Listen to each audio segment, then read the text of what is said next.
All right, so today I would like to discuss something that I'm seeing a trend going and I'm a little bit concerned about. I am not an electrician, but I have been working with electrical since I was 17 years old and I'm over 50 now. So I've got quite a bit of experience in electrical work.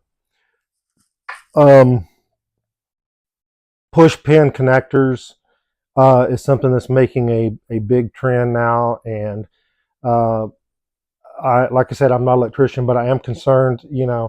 What people have to realize is these things are in their walls, in their ceilings, and J boxes, and it's not something that you can see. And I want to show you the actual contact, how much contact you have with that versus the old school twist the wire, trim it, and put a wire nut. These are what I'm talking about here. They come across, you think that this is a great idea. You push in your wires, you cut them to size, trim off the insulation.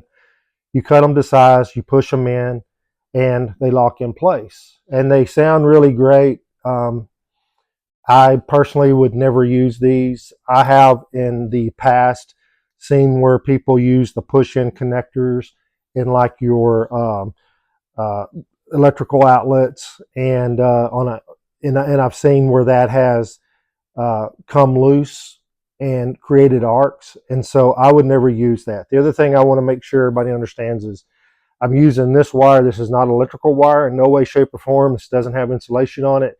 This is just to show the aspect of how much the wire is actually connecting to the device. So what I did is I removed this plastic cover right here, which is just to remove these little lips right here.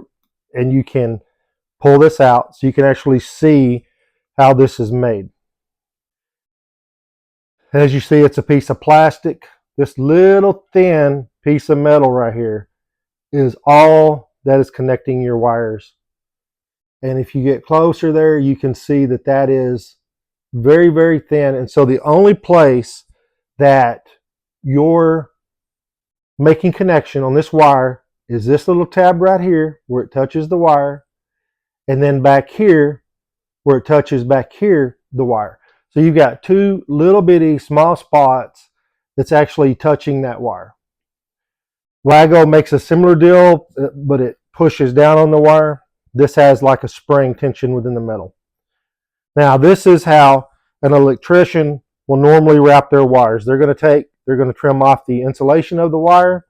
They're going to spin that wire around, and then when they get it to the appropriate length, they're going to cut off the end of that wire.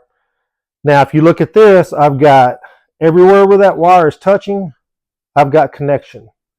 So there's no way that anybody could prove to me that this wire that's got those two little bitty points on it is going to have the same amount of connection surface that this wire right here does.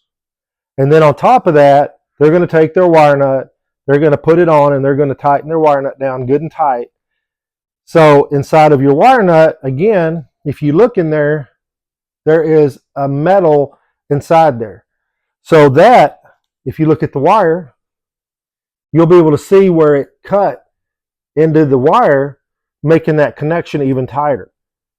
So I really wish that people would really look at the products that they're using, do a little bit of research yourself, and think about, your wife, your kids are sleeping in a house that's got these electrical connections. Are you going to feel safer with this? Or are you going to feel safer with this? I want everybody to live the dream. Thank you.